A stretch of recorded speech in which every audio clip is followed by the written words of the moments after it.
तो आज टॉपिक डालिए। आज थोड़ी चर्चा हमारी रेजिस्टेंस पे बेस्ड होगी, तो आज का टॉपिक डाल दीजिए एकदम फटाक से। देखिए, ओम्स लॉ। ओम्स लॉ ये आप जानते हैं ऑलरेडी पहले से भी, बट इसी पे थोड़ी चर्चा करेंगे क्योंकि रेजिस्टेंस पे मेन डिस्कशन हमारा आज की क्लास का रेजिस्टेंस पे। तो ओम्स लॉ, अब देखो सर, ओम्स लॉ कहता क्या है?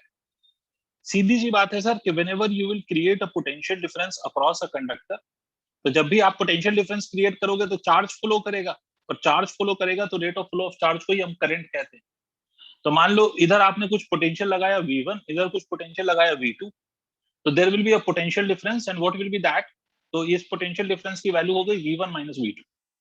चार्ज या करंट, चार्ज फ्लो का दूसरा मतलब है करंट का फ्लो। तो चार्ज कहूं या करंट कहूं, इसका फ्लो तभी होगा when there is a potential difference. तो आपने पोटेंशियल डिफरेंस अप्लाई कर दिया, करंट फ्लो करेगा। तो ओम्स लॉ कहता है एट कांस्टेंट टेम्परेचर, अच्छा ये एट कांस्टेंट टेम्परेचर और बाकी पैरामीटर कांस्टेंट क्यों रहेंगे वो अभी हम समझेंगे, but at constant temperature and other physical conditions of conductor, साथ साथ लिख लेना, conductor remaining constant, current flowing through the conductor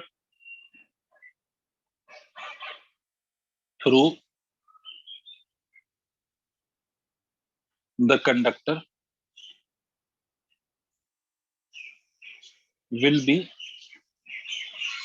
directly proportional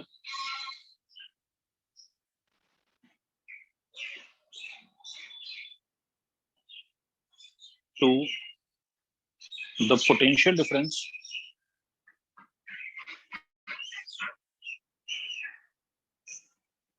applied across, ज्यादा लिखना पड़ रहा है, across the ends of the conductor। ये मेरे साथ साथ लिख लो जल्दी से, वैसे ज्यादा मैं लिखता नहीं हूँ, the ends of conductor, but इसको लिख लो। ठीक है, अगर मान लो टेम्परेचर कांस्टेंट कर दिया आपने और दूसरी physical condition, what is meant by the other physical condition, जैसे लेंथ ऑफ द कंडक्टर और area of cross section of the conductor और the pressure of the conductor, अगर ये सारी चीजों को आप कांस्टेंट कर दें, if all of these parameters is kept constant, then only the Ohm's law will be applicable, and it says कि जो आपका करंट फ्लो करेगा that will be directly proportional to the potential difference। जाहिर सी बात है sir, सीधी बात है, आप पोटेंशियल डिफरेंस ज्यादा अप्लाई करो तो ज्यादा चार्ज फ्लो करेगा from one end to another end, और जितना ज्यादा चार्ज फ्लो करेगा उतना ज्यादा करंट मिलेगा। तो सीधा सा ये लॉ है sir, delta V is directly proportional to I, और यहां से हम कह सकते हैं कि delta V is equal to IR, where R is what? तो R को हम कहते हैं सर रेजिस्टेंस। इसी पे हमारी चर्चा है आज। तो बस इसी को बताने के लिए मैंने थोड़ा सा ओम्स लॉ का बैकग्राउंड आपको समझाया कि R is nothing but resistance. और रेजिस्टेंस क्या होता है सर? तो रेजिस्टेंस का मतलब रुकावट, सीधी सी बात है सर, लॉजिकली समझे तो रेजिस्टेंस मतलब रुकावट। रेजिस्टेंस का बेसिक मतलब है obstruction, obstruction phased by current, phased by current while flowing through the conductor, while flowing through the conductor, while flowing through conductor। अगर हम इस कंडक्टर के थ्रू करंट को फ्लो कराएं तो जो ऑब्स्ट्रक्शन करंट को फेस करना पड़ता है during the flow, that is basically called as resistance. And resistance किसी भी कंडक्टर में होगा ही होगा। रेजिस्टेंस, अगर आपका कोई कंडक्टर है तो उसमें रेजिस्टेंस होगा। और मैं आपको एक बात बताऊं, रेजिस्टेंस का अगर मेजर कॉज कोई पूछे कि what is the major cause for the resistance, तो that is simply the collision of electrons. देखो, करंट के फ्लो का मतलब कंडक्टर के केस में हम करंट का फ्लो मानते हैं because of the flow of the electrons. तो अगर इलेक्ट्रॉन फ्लो करेगा तो करंट फ्लो करेगा, और इलेक्ट्रॉन फ्लो करेगा तो करंट फ्लो करेगा, और करंट फ्लो करेगा तो इलेक्ट्रॉन के फ्लो के ड्यूरेशन में होता क्या है? तो electrons whenever they drifts from one end of the conductor to another end, they keep on colliding। वो कोलाइड करते हैं ना, आपने यही तो पढ़ा था ड्रिफ्ट वेलोसिटी डिराइव करते टाइम, कि वो कोलाइड करते हैं सर, वो डिफरेंट एटम से कोलाइड करते हैं, डिफरेंट आयन से कोलाइड करते हैं। जितनी बार उनका कोलिजन होगा, every time it collides, the velocity will become zero, फिर it will have to start its motion afresh. ठीक है, फिर से वो नए तौर से मोशन स्टार्ट करेगा, फिर आगे जाएगा, फिर कोलाइड करेगा, and they will keep on colliding. अगर मान लो there would not have been any collision for the electrons, तो मैं ये कह सकता था उस केस में कि भाई वो सीधा सीधा चला जाएगा बिना किसी से टक्कर मारे, सीधा सीधा चला जाएगा, सीधा चला जाएगा, कोई कोलिजन नहीं होगा, सीधा जाएगा। और जब सीधा चला जाएगा तो उस केस में हम ये कह सकते हैं कि भाई कोई रेजिस्टेंस नहीं होगा, कोई ऑब्स्ट्रक्शन नहीं है, कोई हर्डल नहीं। But because they collide, that is why there is a hurdle और ऑब्स्ट्रक्शन। भाई एटम हटा देते तो कोलिजन नहीं होता। तो मेजर कॉज क्या है रेजिस्टेंस का? It is collision. किसके साथ? With the atoms of the conductor, with the walls of the conductor, with other electrons also. ठीक है, डन। तो आगे सुनिए, अब बेसिकली हमारी चर्चा रेजिस्टेंस पे है। तो रेजिस्टेंस क्या होता है सबको मालूम है, obstruction faced by the current. अब इसी पे आगे बात सुनो। सर हम लोगों ने लिखा था I is equal to NEAVD, this was the relation of current with the drift velocity. इस बात को समझने के लिए आप ऐसे अज्यूम कर लो कि आपके पास एक कंडक्टर है और ये कंडक्टर के साथ आपने एक सेल कनेक्ट कर दिया है। सेल का जो वोल्टेज है let us say that is V, और कंडक्टर की लेंथ मान लो L। तो मैंने आपको बताया था whenever you will apply the potential difference across the end of the conductor, there will be an electric field produced along the length of the conductor। ठीक है, तो इसको फर्दर हम ऐसे भी लिख सकते हैं, ध्यान से देखिएगा, I is equal to NEA VD which is drift velocity can be written as equal to EE by M multiplied by tau। ठीक है, इसको फर्दर हम और कैसे लिख सकते हैं? तो देखिए NE square A tau by M, where याद रखिएगा where E is the charge of electron, N is the number density of electron per unit volume, M is the mass of electron, A is the area of cross section of the conductor, and tau is the relaxation time। Electric field को मैं ऐसे लिख सकता हूं sir, potential difference divided by length. Yes, इसका मतलब sir मैं इसको ऐसे भी लिख सकता हूं कि potential difference divided by current is nothing but ml upon NE square A tau। अगर आप इसको ओम्स लॉ से कंपेयर कर लें तो डेल्टा V बाय I ही तो रेजिस्टेंस है। इसका मतलब the actual formula for the resistance है that is ml upon NE square A tau। This is the actual formula for the resistance of a conductor. किसी भी कंडक्टर का जो रेजिस्टेंस है वो इन फैक्टर्स पे डिपेंड करता है, where m is the mass of electron, E is the charge of electron, N is the number density of electron, L length of the conductor, A area of cross section of the conductor, and tau is relaxation time। m बेटा मास of electron है। एक बात तो obvious है, कोई सा भी आप कंडक्टर ले लीजिए, नॉट ओनली अ कंडक्टर, कोई सा भी कंडक्टर ले लीजिए, उसमें इलेक्ट्रॉन का मास तो फिक्स्ड है ना, and that is 9.1 into 10 to the power minus 31 kg। It is fixed। E is what? E is the charge of electron। भाई ये भी फिक्स है, किसी भी कंडक्टर के लिए फिक्स है। इसके अलावा और क्या है sir? N। N is number density of electron, but ये हर कंडक्टर के लिए अलग अलग होगा, number density of electron.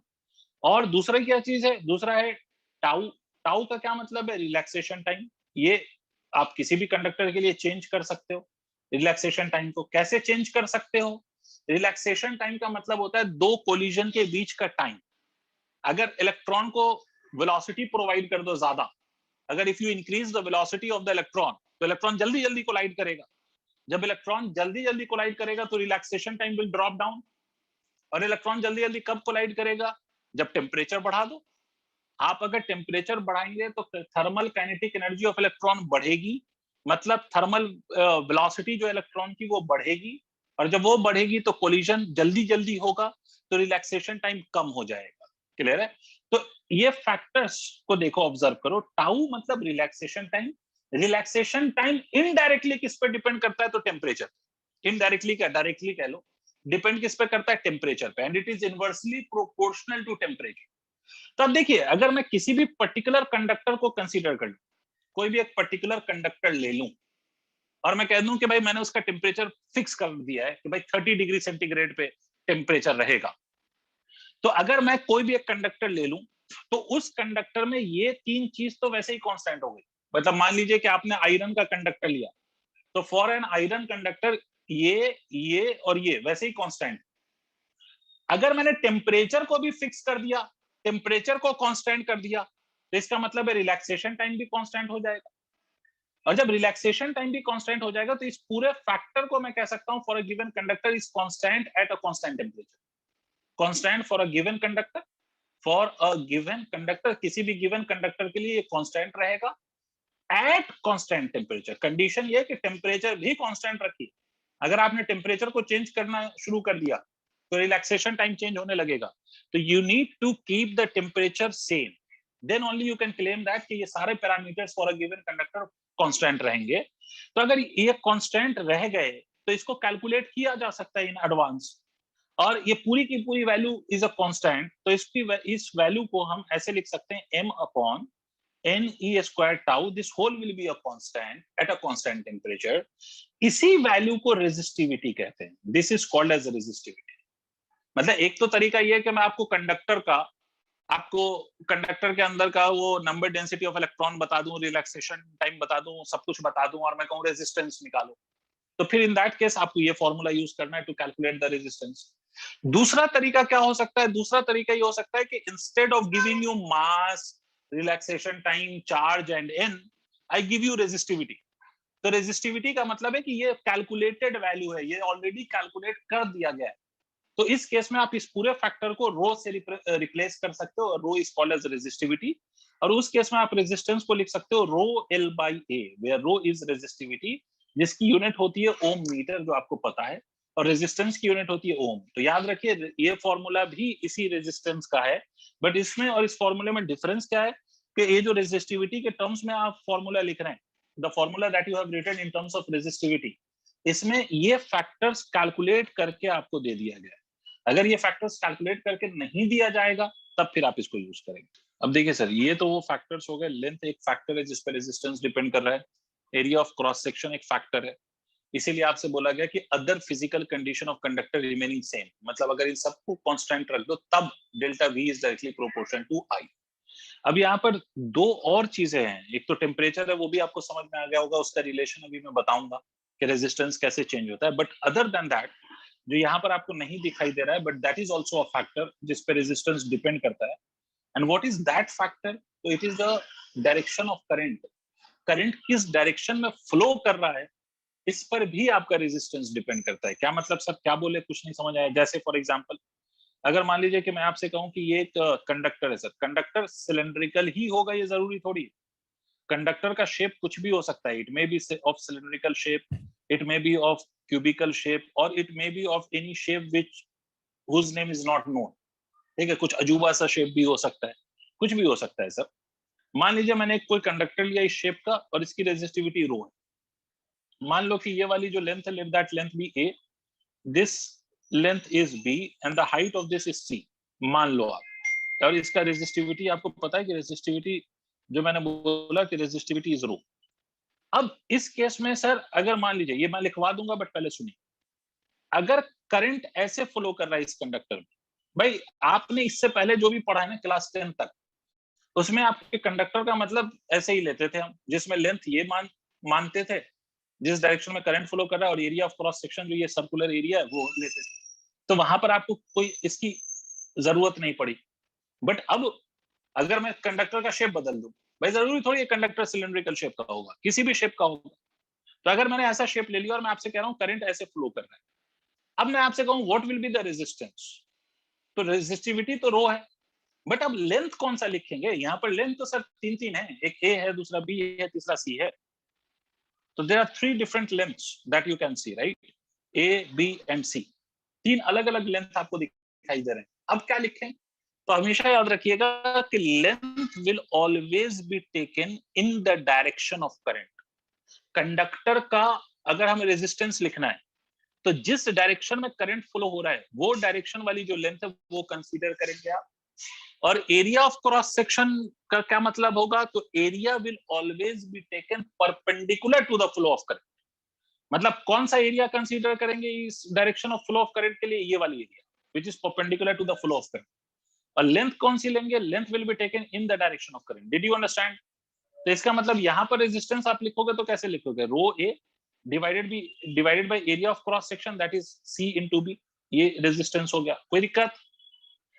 But अगर मान लो ऐसा कर दें सर, करंट इस बार ऐसे फ्लो करा दें, अब क्या करेंगे सर? अगर करंट की डायरेक्शन ये हो गई, रेजिस्टेंस लिखना है इसी कंडक्टर का, कंडक्टर सेम है, सारे उसके पैरामीटर सेम है, लेंथ सेम है, एरिया ऑफ क्रॉस सेक्शन से मतलब सारी लेंथ सेम है, बट फिर भी रेजिस्टेंस बदल जाएगा।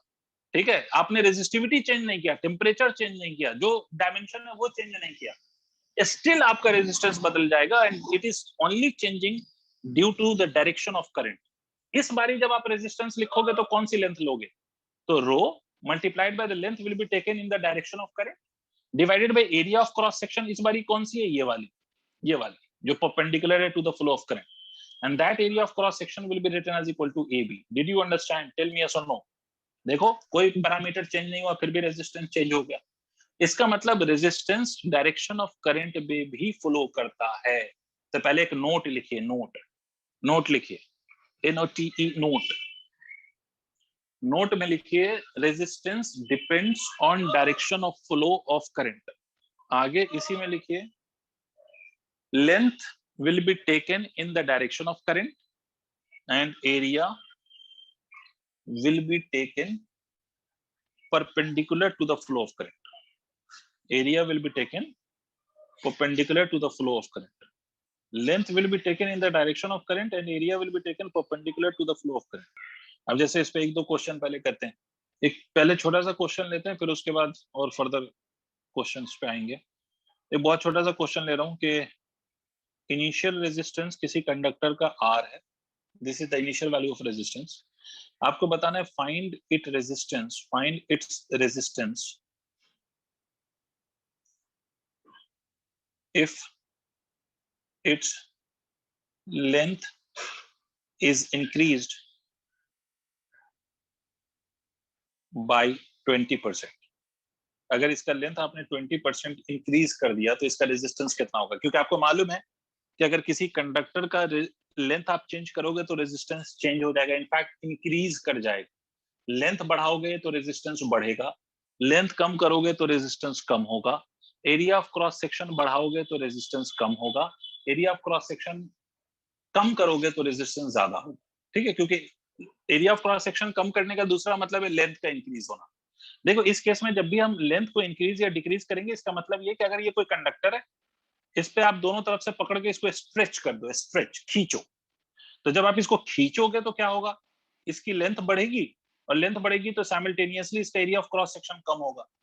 इसी तरह से अगर ये कंडक्टर है, इसको आप दोनों तरफ से कंप्रेस करो, दबाओ, ठीक है, प्रेशर लगाओ, तो इस केस में क्या होगा? इस केस में इसकी लेंथ कम हो जाएगी, लेंथ कम होगी तो अल्टीमेटली क्या होगा? इसका area of cross section increase होगा। बट याद रखना एक चीज, ऐसा कोई सा भी क्वेश्चन बोला जाए, you have to remember only one factor, कि भाई किसी भी सिचुएशन में volume always remains constant. Volume जो है ना बॉडी का वो कांस्टेंट रहेगा, आप उसको खींचिए, आप उसको कंप्रेस करिए, कुछ भी करिए, उसका वॉल्यूम सेम रहेगा, ऑल्दो उसकी इंडिविजुअल लेंथ चेंज हो जाएगी, इंडिविजुअली उसका area of cross section change होगा, बट वॉल्यूम सेम रहेगा। ठीक है, तो याद रखना कि जितना टाइम्स आप लेंथ को बढ़ाओगे उतना times area of cross section कम होगा, और जितना times of area of cross section को बढ़ाओगे उतना टाइम्स लेंथ कम होता है। ठीक है, ताकि वॉल्यूम को कांस्टेंट रहे, है ना। तो आप देखिए सर, इस क्वेश्चन को हम सॉल्व कैसे करेंगे? क्वेश्चन को हम ऐसे अज्यूम कर लेते हैं कि मान लो इनिशियल लेंथ L है, initial area of cross section A है और रेजिस्टिविटी रो है, तो इनिशियल रेजिस्टेंस को मैं रो L बाई A लिख सकता हूं। सर गलत तो नहीं बोल रहा हूं? हाँ ना बोलिए। मैंने ऐसा मान लिया क्योंकि हमें क्वेश्चन में कुछ भी नहीं गिवन है, हमें सिंपली बोला गया कि इनिशियल रेजिस्टेंस R है, तो हम ऐसा अज्यूम कर लेंगे कि भाई रो L by A is the initial resistance, assuming that कि आपका जो इनिशियल लेंथ है वो L है, initial area of cross section A है, तो रेजिस्टेंस कितनी हो गई? रो L बाई A। अब क्या कहता है, लेंथ को हमने इंक्रीज कर दिया तो फाइनल लेंथ कितनी हो जाएगी? L plus 20% of L।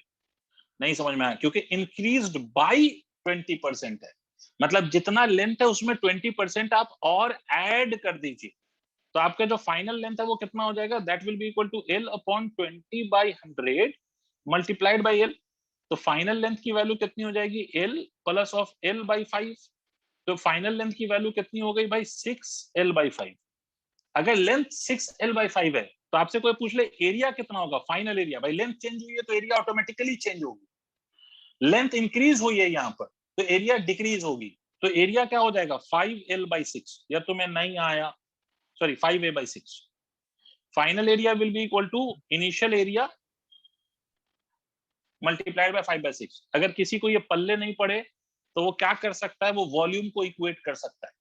Volume आप इक्वेट कर सकते हैं कैसे, initial length multiplied by initial area is equal to final length which is 6l/5 multiplied by final area which is a dash.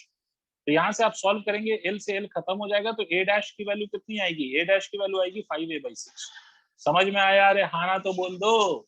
Yes sir. तो sir इसका final resistance, तो sir आप final resistance लिख दीजिए भाई, मटेरियल वही है तो रेजिस्टिविटी वही है, resistivity will still be rho into length, length की जगह आप क्या लिखेंगे, जो भी आपकी नई लेंथ है 6l/5 in divided by area, area क्या लिखेंगे 5a/6। इसको अगर हम सॉल्व कर लें तो ये कितना आ जाएगा, इसको अगर हम सॉल्व कर लें, लेंथ 6l/5 है ना, इसको अगर हम सॉल्व कर लें तो this will be equal to 36 divided by 25, गलत तो नहीं बोल रहा, देखो, into rho l/a। Am I correct? Rho l/a है क्या, तो रो l/a वाज r, तो r फाइनल की वैल्यू कितनी हो गई 36/25 multiplied by r। This is the final value of resistance. ऐसे सॉल्व होता है ये। अब इसी में आपसे कह सकता है भाई इतने परसेंट से हमने डिक्रीज कर दिया या इतने परसेंट से हमने एरिया चेंज कर दिया, कुछ भी कर ले वो, आपको तरीका यही अप्लाई करना है, चाहे एरिया चेंज करे या लेंथ चेंज करे। एक बात याद रखो, अगर एक फैक्टर चेंज होगा तो दूसरा फैक्टर ऑटोमेटिकली उतना टाइम्स चेंज हो जाएगा to keep the volume constant.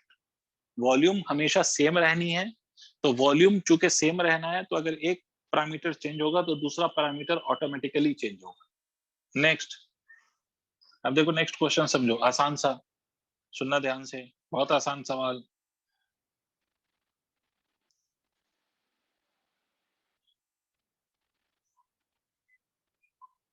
ये मान लीजिए ये कोएक्सियल सिलेंडर है, कोएक्सियल कंडक्टिंग सिलेंडर, मतलब इस तरह का सिलेंडर है जिसमें मटेरियल ये है, this is the material of the conductor.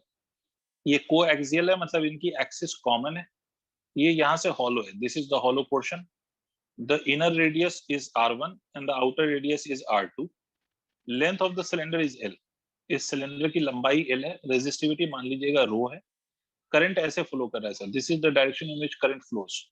आपको बताना है इसका रेजिस्टेंस क्या होगा। क्वेश्चन आप लोगों को समझ में आया कि रेजिस्टिविटी इज रो, रेजिस्टिविटी की जो वैल्यू है दैट इज रो, रेजिस्टिविटी रो है, आपको रेजिस्टेंस निकालना है। तो सर मुझे एक बात बताओ कि रेजिस्टेंस जब आप निकालोगे तो लेंथ क्या लोगे आप, लेंथ की वैल्यू क्या होगी, एल, सीधी बात है, because in that direction current is flowing. और एरिया ऑफ क्रॉस सेक्शन क्या होगा, तो एरिया ऑफ क्रॉस सेक्शन वो लिया जाएगा जो परपेंडिकुलर है to the flow of current. यहाँ पर अगर आप एरिया देखें जिससे करंट फ्लो कर रहा है तो ये पूरी एरिया नहीं, ये शेडेड जो बना रहा हूँ ना, ये वही एरिया है जिससे करंट फ्लो हो रहा है, क्योंकि अंदर वाला पोर्शन तो हॉलो है ना, तो अंदर वाले पोर्शन से तो करंट फ्लो ही नहीं होगा, तो एरिया जिससे करंट फ्लो होगा that will B this hollow portion. जैसे देखो, इसको अगर आप सामने से देखेंगे ना, इसको अगर आप सामने से देखेंगे तो ये देखिए, ये आपका ये बाहर वाला पोर्शन और इसके ये अंदर वाला पोर्शन, ये अंदर वाला पोर्शन, ये अंदरूनी पोर्शन है। तो इस केस में जो ये पोर्शन है ना, यही शेडेड है जिसके थ्रू करंट फ्लो कर रहा है। तो एरिया क्या लोगे आप, area will be the difference of these two areas. इसका मतलब रेजिस्टेंस आप क्या लिखेंगे, rho L divided by pi r2 का square minus of pi r1 का स्क्वायर। Is it clear? तो सर यहाँ से रेजिस्टेंस आप क्या लिखेंगे, this will be equal to simply rho L upon pi r2 square minus of r1 का square. This is your final answer, खत्म। ठीक है, इसी को आप थोड़ा अच्छा करते हैं क्वेश्चंस को। Always remember the length which is to be taken will always be taken in the direction of current and the area of cross section should be taken in the direction perpendicular to the flow of current। ये कहानी याद रखिए। अब चलो इन्हीं questions को थोड़ा अच्छा करते हैं। ये मान लीजिएगा कि स्फेरिकल कंडक्टर, ये हॉलो स्फेरिकल कंडक्टर है, this is a hollow spherical conductor जिसका इनर रेडियस r1 है and outer radius is r2। Question को बहुत ध्यान से समझना, ये आपका मटेरियल है यहाँ पर, this is hollow spherical conductor, hollow spherical conductor. इसमें इसकी रेजिस्टिविटी रो है और इसमें करंट ऐसे फ्लो कर रहा है। सर ऐसे कैसे फ्लो कर सकता है, हम मान लेंगे कि ऐसे फ्लो कर रहा है क्वेश्चन के लिए। तो सर ये करंट ऐसे फ्लो कर रहा है radially, current is flowing radially, current is flowing radially outward, resistivity कितनी है, रो है, current is flowing radially outward, current radially outward direction में फ्लो कर रहा है, current is flowing radially outward. आपको फिर से इसमें रेजिस्टेंस निकालना है।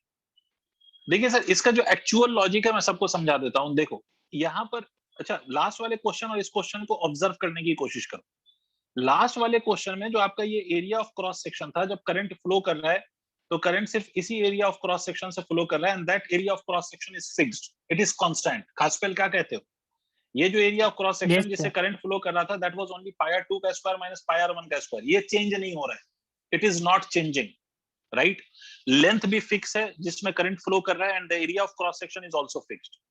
बट इस केस में अगर आप ऑब्जर्व करेंगे, ध्यान से सुनिएगा, अगर मैं करंट को ऐसे फ्लो करा रहा हूं रेडियली, तो ध्यान से समझो, अगर ऐसे जा रहा है वो करंट, तो यहां पर जब आप हैं तो यहां पर का रेडियस r1 है, तो ये एरिया अलग है। अगर आप सोचो यहां पर हो, यहां पर अगर मैं कोई और ये ऐसा कोई कोएक्सियल स्फेरिकल पोर्शन कंसीडर कर लूं, तो इसकी रेडियस अलग होगी या नहीं होगी, क्या बोलते हो बच्चों? Yes. बच्चों मेरे, रेडियस बदल गई सर, खुद Yes, sir. सोचिए आप।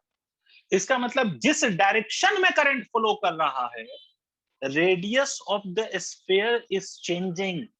जब रेडियस बदल रही है तो एरिया भी तो बदलेगा। The area which is perpendicular to the flow of current will keep on changing from the inner portion to the outer portion, because at every point the radius will be different, and because the radius will be different, तो area will be different। इसीलिए यहाँ पर integration करना पड़ेगा। नहीं आया रे, नहीं आया, नहीं आया रे, नहीं आया। क्यों इंटीग्रेशन करना पड़ रहा है, समझ रहे हो? आप ये कह सकते हो कि इन the direction of current radius बदल रहा है, तो रेडियस बदल रहा है तो एरिया ऑफ क्रॉस सेक्शन भी बदल रहा है, ठीक है। अच्छा, एरिया हम कैसे लेते हैं, perpendicular to the flow of current. तो करंट मैंने रेडियल लिया हुआ है, तो रेडियल अगर लिया हुआ है गोल बॉडीज में, रेडियस जो होता है वो परपेंडिकुलर होता है, तो एरिया जो होगा वो स्फीयर का ही एरिया होगा। बट ये स्फीयर की जो एरिया है वो इनर पोर्शन से लेकर आउटर पोर्शन तक वो कंटिन्यूअसली चेंज कर रही है, because radius is continuously changing. अब देखिए सर करेंगे क्या, करेंगे ये कि सर आप यहाँ पर एक एलिमेंट्री एक स्फीयर कंसीडर कर लीजिए। याद रहे ये रिंग जैसा दिख रहा है but it is a sphere. एक एलिमेंट्री स्फीयर कंसीडर करेंगे हम, ये एक रिंग जैसा दिखेगा क्योंकि 2 डायमेंशनल फिगर है, but back of the mind याद रखोगे कि ये एलिमेंट्री स्फेरिकल पोर्शन कंसीडर करो। नहीं आया हर्षित? आया सर। ये एलिमेंट्री पोर्शन कंसीडर करो, इसकी रेडियस अपन मान लेते हैं कि x है, और इसकी जो मोटाई है ना, ये थिकनेस, ये मान लीजिए dx है। ये एलिमेंट्री पोर्शन कंसीडर कर लिया जिसकी रेडियस x है और इसकी थिकनेस कितनी है, dx। इसके लिए आप रेजिस्टेंस लिखिए। तो जब इसका रेजिस्टेंस लिखेंगे तो rho multiplied by the length through which the current is flowing. मुझे एक बात बता सकते हो कि अगर कंडक्टर ये है और इसकी मोटाई ये है और करंट ऐसे जा रहा है, तो थिकनेस क्या, मतलब लेंथ क्या लिखोगे?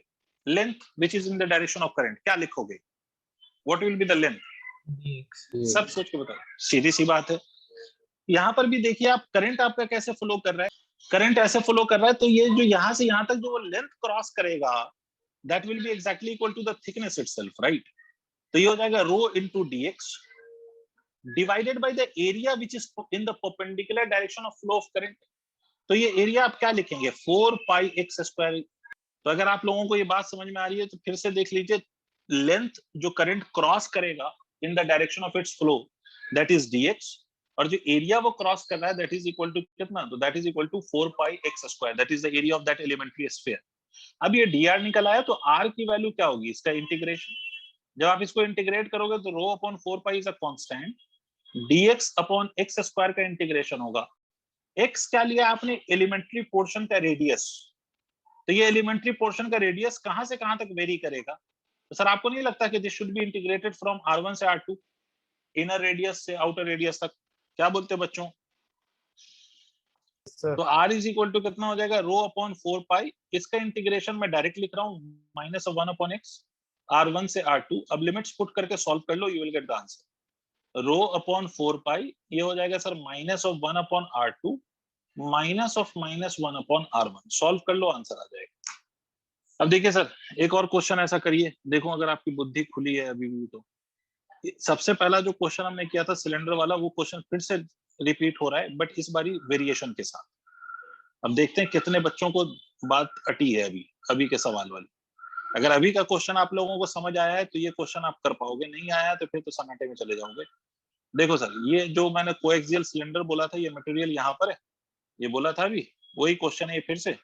इसका inner radius is R1, outer radius is R2, length आपकी कितनी है तो लेंथ इज L, रेजिस्टिविटी को मान लीजिएगा, रेजिस्टिविटी इज अगेन रो। बस फर्क इतना है कि सर इस केस में जो करंट फ्लो कर रहा है, the current that is flowing in this case, now it is not along the length, now it is flowing like this. सबको समझ में आया?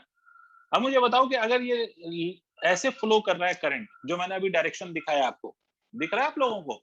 परपेंडिकुलर टू एक्सिस वाली डायरेक्शन में, परपेंडिकुलर टू एक्सिस वाली डायरेक्शन में, मतलब इधर ऐसे फ्लो कर रहा है, इधर ऐसे फ्लो कर रहा है, इधर ऐसे फ्लो कर रहा है, इधर ऐसे फ्लो कर रहा है। मतलब अगर सामने से आप देखेंगे तो सामने से देखने पर आपको ये दिखेगा। मतलब अगर आप अपनी आंखें यहाँ टिका दें और आप इसको सामने से देखें तो आपको करंट की जो डायरेक्शन है फ्लो करने की, वो ऐसे दिखाई देगी कि भाई ये अंदर खोखला है और करंट इस क्रॉस सेक्शन पे आपको ऐसे दिखेगा। समझ आया? प्लीज बोलो भाई। Yes, Yes, sir. sir. Yes, sir. ठीक है, अब आपसे बोला गया इसका रेजिस्टेंस बताओ। मुझे सिर्फ आप लोग बताओ कि कैसे सोचोगे, how will you think of solving this question. क्या मैं डायरेक्टली लिख दूं, फिर से वही लिख दूं, रो L divided by pi R2 square minus pi R1 का स्क्वायर, क्या ये सही होगा? No, sir. No, sir. सीधी बात है कि करंट की डायरेक्शन में अगर आप फिर से जाएंगे तो करंट इस पॉइंट से इस पॉइंट की तरफ फ्लो कर रहा है। जैसे जैसे आप इस पॉइंट से ऊपर जा रहे हो, रेडियस चेंज हो रहा है या नहीं? सोच के देखिए, हो रहा है।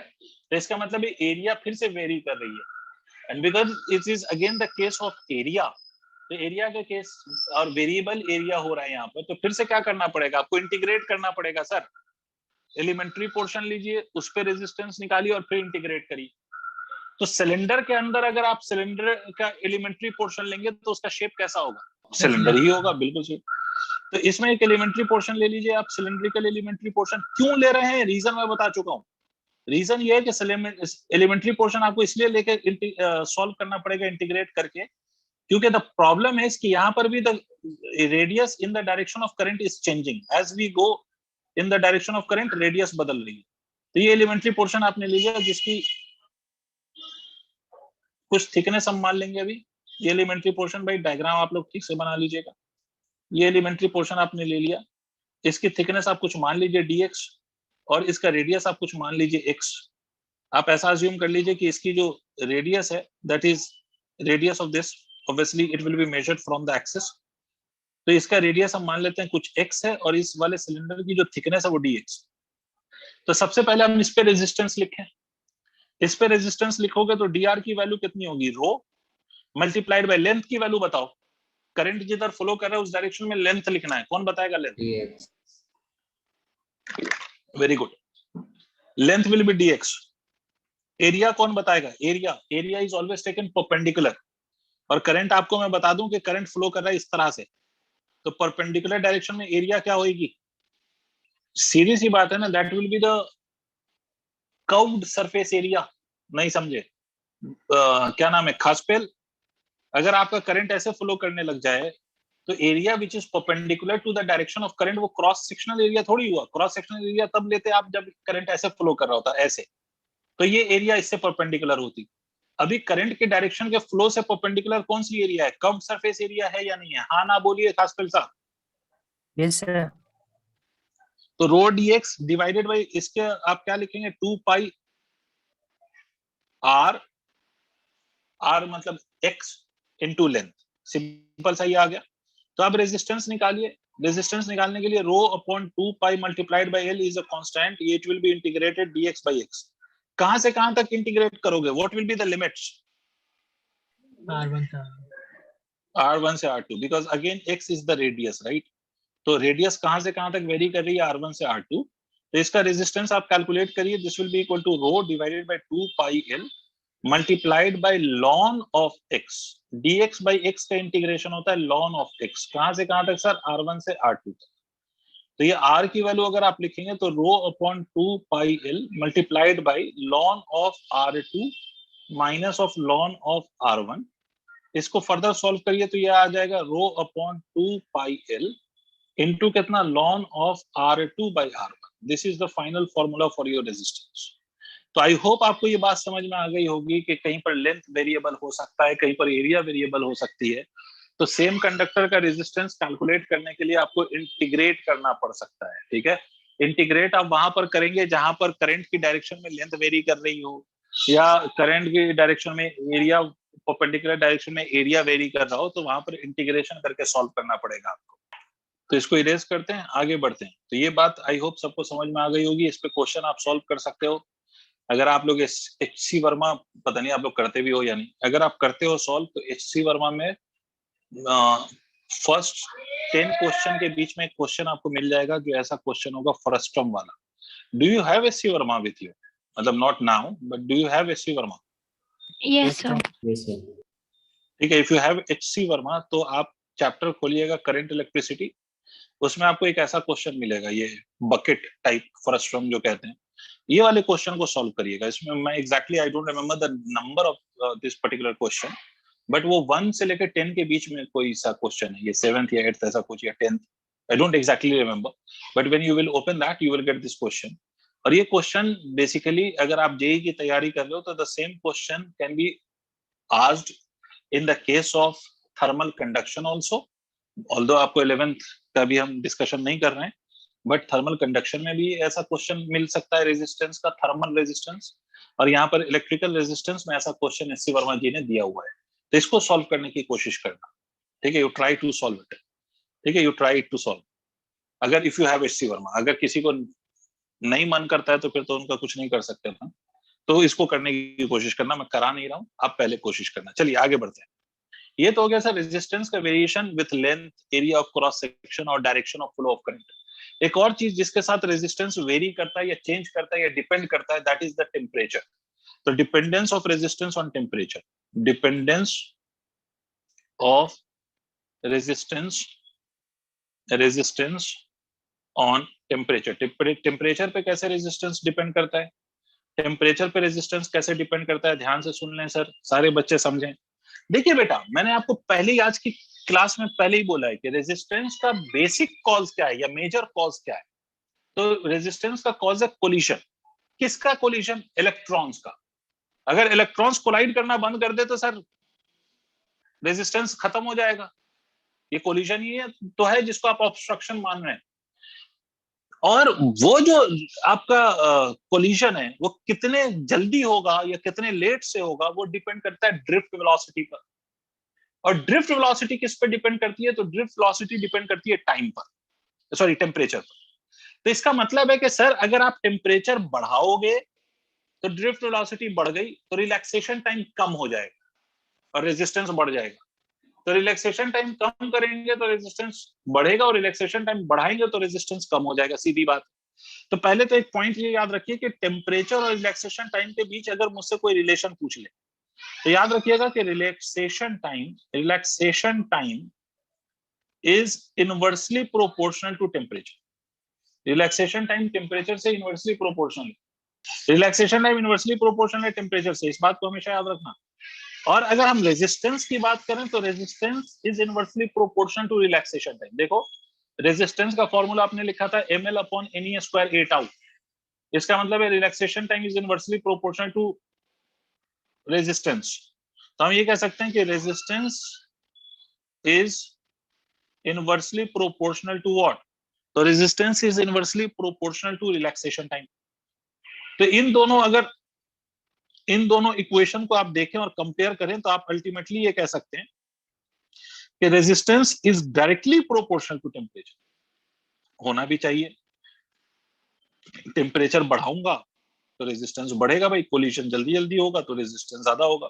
तो रेजिस्टेंस का रिलेशन टेम्परेचर के साथ क्या है कि रेजिस्टेंस बढ़ाने पर टेम्परेचर बढ़ता है। ठीक है, कंडक्टर्स के केस में रेजिस्टेंस बढ़ाओ, टेम्परेचर बढ़ाओगे तो रेजिस्टेंस बढ़ेगा। कंडक्टर के केस में टेम्परेचर बढ़ाओगे तो रेजिस्टेंस बढ़ेगा। आगे आप पढ़ेंगे, लास्ट चैप्टर होगा आपके सिलेबस का सेमी कंडक्टर। सेमीकंडक्टर में टेम्परेचर बढ़ाते हैं तो रेजिस्टेंस कम होता है, बट कंडक्टर के केस में टेम्परेचर बढ़ाते हैं तो रेजिस्टेंस बढ़ता है। क्लियर है?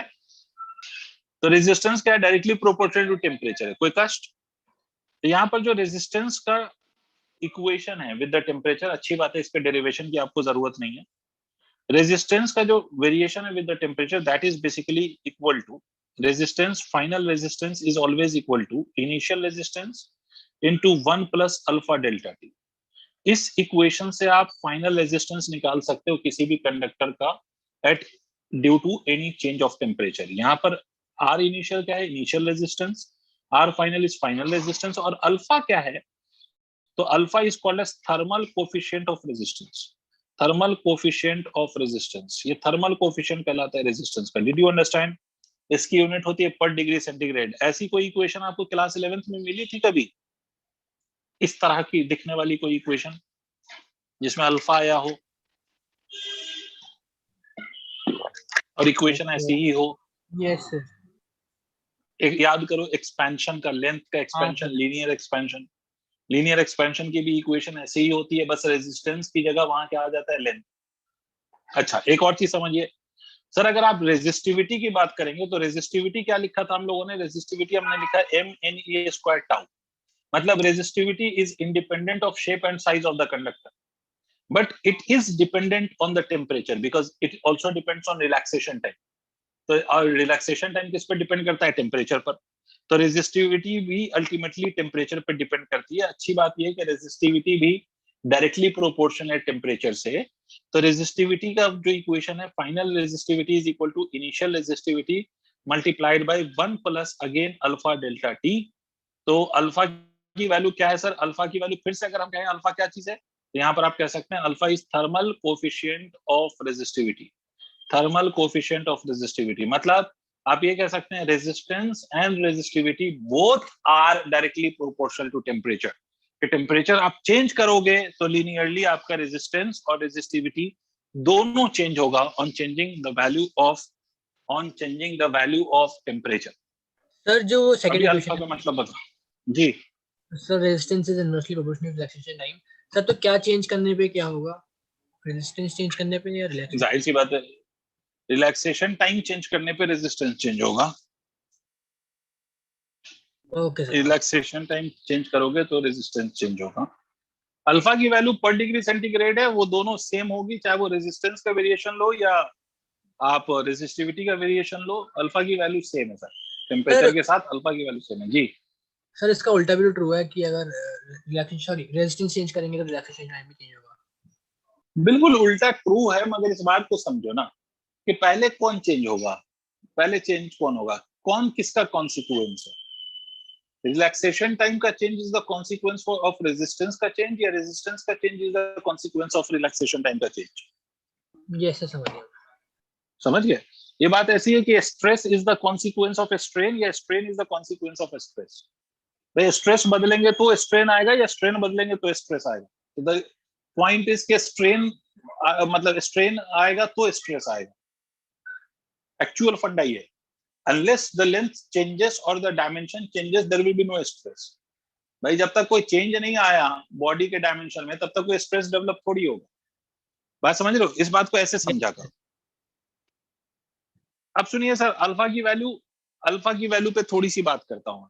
अल्फा का मतलब मैंने आपको बता दिया, पर degree centigrade is the SI unit for the alpha. Alpha is the property of conductor. Her conductor की ये पैरामीटर, ये जो कंडक्टर का जो ये पैरामीटर है वो अलग अलग होता है, इसीलिए हर कंडक्टर के लिए जो रेजिस्टेंस का चेंज है वो भी अलग अलग होता है for the same change in temperature. For example, अगर मान लो मैं एक आयरन का कंडक्टर ले लूं, एक कॉपर का कंडक्टर ले लूं, इसका मैं टेम्परेचर ले लूं 10 डिग्री सेंटीग्रेड और ये भी 10 डिग्री सेंटीग्रेड पे है। इसका इनिशियल रेजिस्टेंस मान लो 20 ओम है, सिर्फ सुनना, और इसका भी रेजिस्टेंस 20 ओम है। मैंने बोला इसका फाइनल टेम्परेचर 30 डिग्री सेंटीग्रेड कर दिया, इसका भी फाइनल टेम्परेचर 30 डिग्री सेंटीग्रेड कर दिया। तो अगर आप इसका फाइनल रेजिस्टेंस इसका निकालें और इसका फाइनल रेजिस्टेंस निकालें कॉपर और आयरन का, तो दोनों इक्वल नहीं होगा। ऑल्दो आपका इनिशियल रेजिस्टेंस सेम था, आपका टेम्परेचर का वेरिएशन भी सेम है, ठीक है, इनिशियल टेम्परेचर भी सेम है, फाइनल टेम्परेचर भी सेम है, still for the same rise और same fall of the temperature the resistance का change will not be same for each and every conductor. इसका मतलब है कि there is some property of the conductor which decides और which governs the change in resistance, and that property is basically called as alpha, जिसको हम thermal coefficient of resistance या resistivity कह सकते हैं। समझ गए? मनस्विन, नोट कर लिया आपने? यस सर, लिख लिया। अच्छा, आप लोग बड़े प्यारे बच्चे हैं, मैं आपसे एक छोटा सा सवाल करना चाहता हूं, उसके बाद आगे बात करूंगा।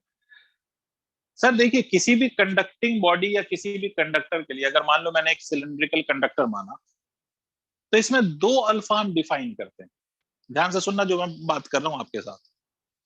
एक अल्फा जो हम डिफाइन करते हैं, that is thermal coefficient of linear expansion. बोलो हाँ कि ना? Thermal coefficient of linear expansion.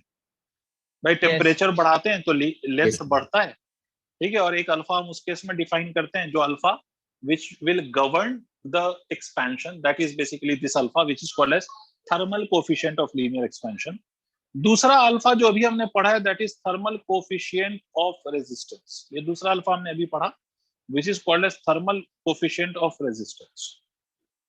अब मुझे एक बात बताइए कि अगर मान लीजिए इसका इनिशियल टेम्परेचर था, मान लेते हैं 10 डिग्री सेंटीग्रेड, फाइनल टेम्परेचर मैंने कर दिया 50 डिग्री सेंटीग्रेड, ठीक है? तो अब मुझे एक बात बताइए कि लेंथ में चेंज आएगा या नहीं आएगा? मतलब according to the formula that you have already studied in class 11, length का जो चेंज का फॉर्मूला था वो था L final is equal to L initial multiplied by 1 plus of alpha delta T, और रेजिस्टेंस का जो अभी फॉर्मूला आपने पढ़ा है वो R initial 1 plus of alpha delta T. भाई टेम्परेचर चेंज करोगे तो लेंथ चेंज होगा या नहीं? बोलो sir. Yes sir. Length change होगा तो रेजिस्टेंस चेंज होगा या नहीं? यस सोच के देखिए। होगा सर। बिल्कुल सही बात है, गलत तो नहीं बोल रहा master.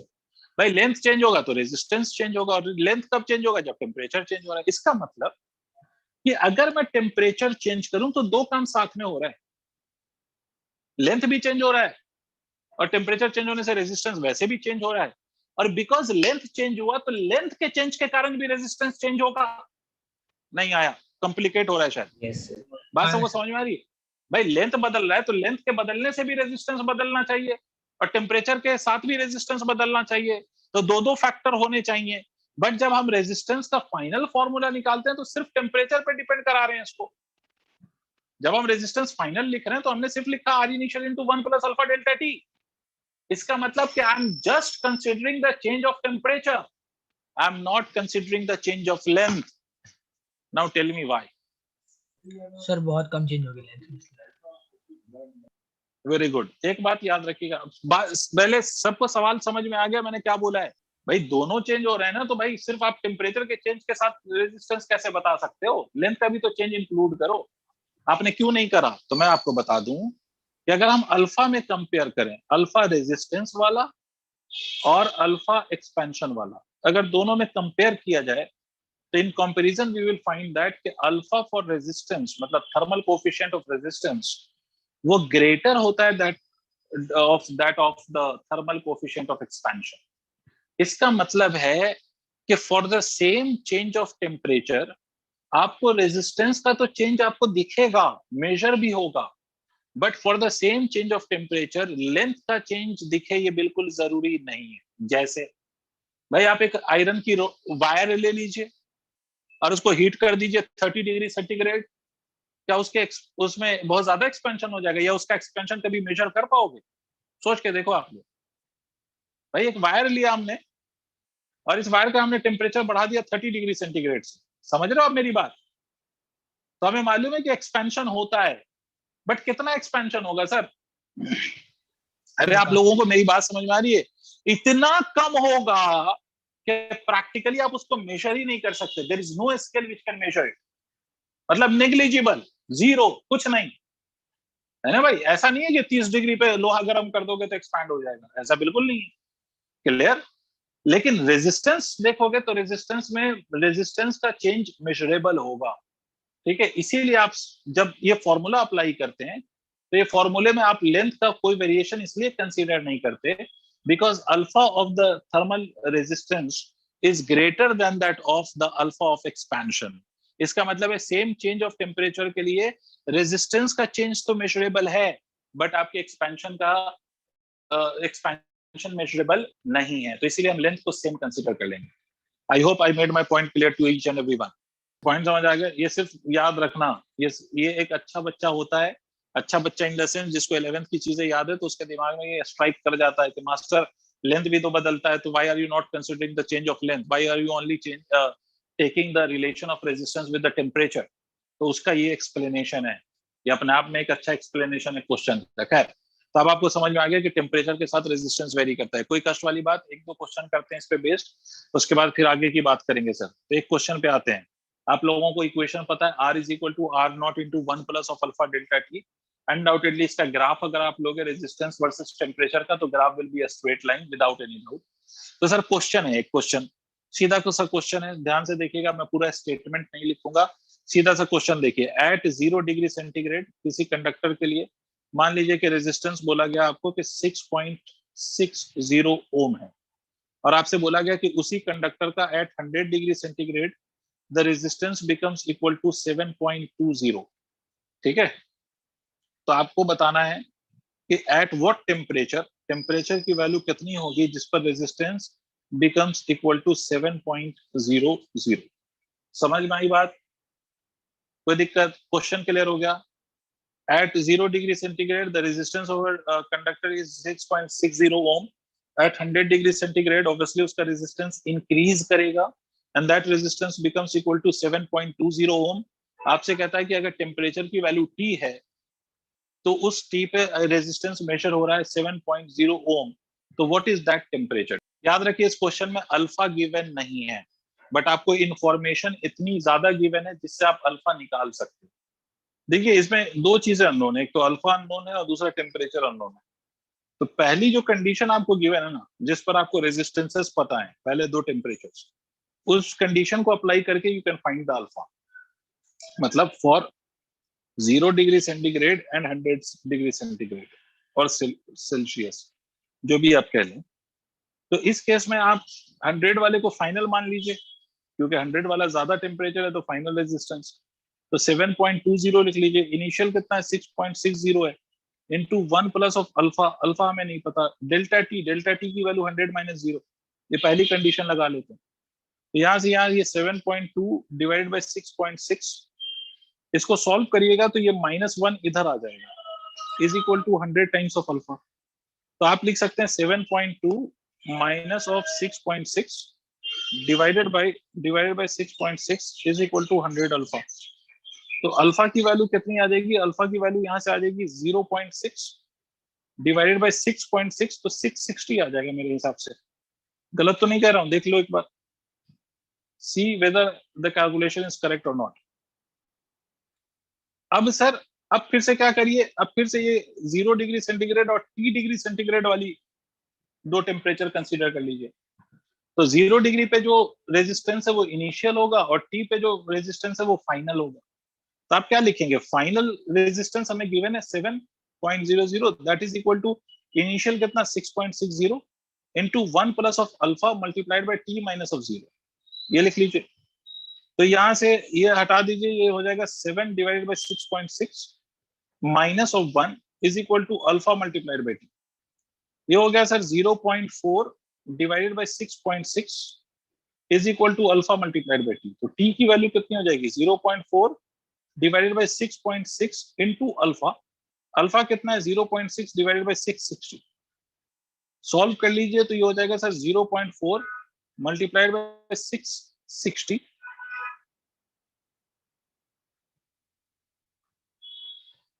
Divided by 6.6 multiplied by 0.6। ठीक है, ये कर लीजिए, इसको सॉल्व करके आंसर आ जाएगा। 0.4 इंटू 660 कितना आ गया? 264 डिवाइडेड बाय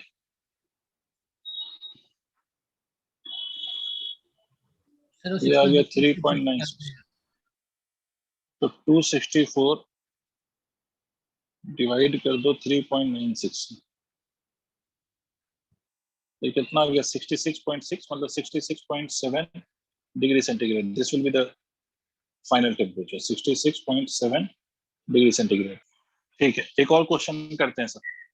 उस क्वेश्चन का मैं आपको लोगों को स्टेटमेंट लिखवा रहा हूँ, आप लोग स्टेटमेंट लिखिए, उसके बाद हम उस क्वेश्चन पे डिस्कशन करेंगे। तो इसको नोट कर लिया तो write the statement of the next question. लिखिए, instantly after closing the switch, switch को बंद करने पर, मतलब स्विच बंद होगा तो सर्किट कंप्लीट होगी तो करंट फ्लो करता है ना। तो instantly after closing the switch, a current of 2.2 ampere flows through a conductor. Across the conductor, a cell of 220 volt is connected. आगे लिखिए, this current settles to, this current settles, this current settles TO2 to 2 ampere. This current settles to 2 ampere. ऐसा लिख लो, this current settles to a steady value of 2 ampere. A steady value of 2 ampere after few seconds. A steady value of 2 ampere after few seconds. Find the steady temperature. लिख लिया, find the steady temperature. Alpha की value लिख लीजिएगा, alpha भी आसानी रखता हूँ, 2 × 10⁻⁻1 पर degree centigrade. Find the steady temperature, मतलब किस टेम्परेचर पे ऐसा होगा। अब मैं क्वेश्चन एक्सप्लेन करूंगा, अब ध्यान से सुनिएगा। क्वेश्चन में बेसिकली ऐसा हो क्या रहा है, स्टेडी टेम्परेचर का क्या मतलब है, इस करंट कम कैसे हो गया, बात समझिए। देखिए बेटा, मुझे एक बात बताइए, आप लोग अगर सुन रहे हैं तो मुझे एक बात बताइए, जैसे ही मैं स्विच ऑन करूंगा करंट फ्लो करेगा। आप लोगों को एक बात पता है कि जब करंट फ्लो करता है तो कंडक्टर में हीट प्रोड्यूस होता है या नहीं होता है बच्चों? Yes sir. क्लियर है? जब हीट प्रोड्यूस होगा तो कंडक्टर गर्म होगा, कंडक्टर का टेम्परेचर बढ़ेगा। तो जब कंडक्टर का टेम्परेचर बढ़ेगा तो रेजिस्टेंस बढ़ेगा। इंस्टेंटली जैसे ही हमने स्विच बंद किया, स्विच क्लोज किया, तो करंट फ्लो हुआ। उस वक्त रेजिस्टेंस कंडक्टर का कितना होगा, जितना रूम टेम्परेचर है। अच्छा, रूम टेम्परेचर की वैल्यू लिख लीजिए 30 डिग्री सेंटीग्रेड। रूम टेम्परेचर लिख लीजिए 30 डिग्री सेंटीग्रेड। देखिए, ये मान लीजिए कोई कंडक्टर है, इसके साथ, ये ड्रॉ मत करना, बस सुनना। इसके साथ हमने कोई सेल कनेक्ट कर रखा है, इसके साथ हमने कोई सेल कनेक्ट, स्विच क्लोज किया। जैसे ही स्विच क्लोज किया, कंडक्टर का टेम्परेचर तो 30 डिग्री सेंटीग्रेड ही माना जाएगा, रूम टेम्परेचर के बराबर। अब करंट फ्लो हुआ तो अभी बिकॉज टेम्परेचर कम है तो करंट 2.2 एम्पियर फ्लो हुआ। अब जब करंट फ्लो करना शुरू करेगा, when current will start flowing through the conductor, तो ये हीट एनर्जी प्रोड्यूस होता है। आप लोगों को मालूम है हीटिंग इफेक्ट ऑफ करंट। तो जब हीट प्रोड्यूस होगा तो टेम्परेचर राइज करेगा, और जब टेम्परेचर राइज करेगा तो रेजिस्टेंस भी बढ़ेगा, और जब रेजिस्टेंस बढ़ेगा तो करंट कम होगा या नहीं होगा, सोच के बोलो। तो आपसे कहता है कि करंट घट के कितना हो गया, डिक्रीज करके कितना हो गया, 2 एम्पियर। तो आपका सवाल ही यही है कि बताइए कितने टेम्परेचर पे ऐसा हो रहा है। तो यहाँ पर देखो, सबसे पहली चीज, जब आपने at 30 degree centigrade room temperature initial resistance निकालें तो delta V divided by I, मतलब डेल्टा वी मतलब पोटेंशियल डिफरेंस कितना है, 220। करंट कितना है, 2.2, कितना आ गया, 100 एम्पियर, सॉरी 100 ओम। सही। एट टी डिग्री सेंटीग्रेड अगर हम फाइनल रेजिस्टेंस निकालें तो फिर से delta we by I, but इस बारी वी तो वही है 220, बट करंट कितना हो गया 2, तो 110 ओम। ठीक है, तो इनिशियल रेजिस्टेंस आपको पता है, फाइनल रेजिस्टेंस आपको पता है, तो आप ये इक्वेशन लगा सकते हैं, R final is equal to R initial into 1 plus of alpha multiplied by delta T. तो यहां से आप लिख दीजिए आर फाइनल की वैल्यू कितनी है, 110, R initial is 100 into 1 plus of alpha, alpha मैंने बोला 2 × 10⁻⁻1 ले लीजिए। टेम्परेचर डिफरेंस क्या लिखेगा, तो फाइनल टेम्परेचर हमें नहीं पता, वही निकालना है, और इनिशियल टेम्परेचर 30 है। I hope everyone understood till here. तो इसको आप लिख सकते हैं 11/10, 1 को इधर ले आइए, -1 into 2 × 10⁻⁻1 into T minus of 30। इसको सॉल्व करिए तो ये आ जाएगा सर 10, तो ये 1/10 आ जाएगा, is equal to 2 × 10⁻⁻1 multiplied by T to the power -30। तो t की वैल्यू कितनी हो गई, 1/2 × 10⁻⁻1 इंटू 10। तो 10⁻⁻1 और 10 मिलके कितना हो जाएगा, 1। तो ये T इज इक्वल टू कितना हो गया 1/2 प्लस ऑफ 30। आई होप आपको मेरी बात समझ में आ रही है। इसका मतलब टेम्परेचर कितना हो गया 30.5 degree centigrade. This is that steady temperature. Steady temperature का मतलब now the current is not going to change, it is become fixed, steady, constant हो गया। स्टेडी का दूसरा मतलब हो गया कांस्टेंट, ये वैल्यू अब फिक्स हो गई, कांस्टेंट हो गई। सर इसका मतलब ये भी है ना कि इसके बाद रेजिस्टेंस और इंक्रीज नहीं करेगी? नहीं, और नहीं करेगी। Very good, that is all for today. चलिए आगे बात करेंगे नेक्स्ट डे।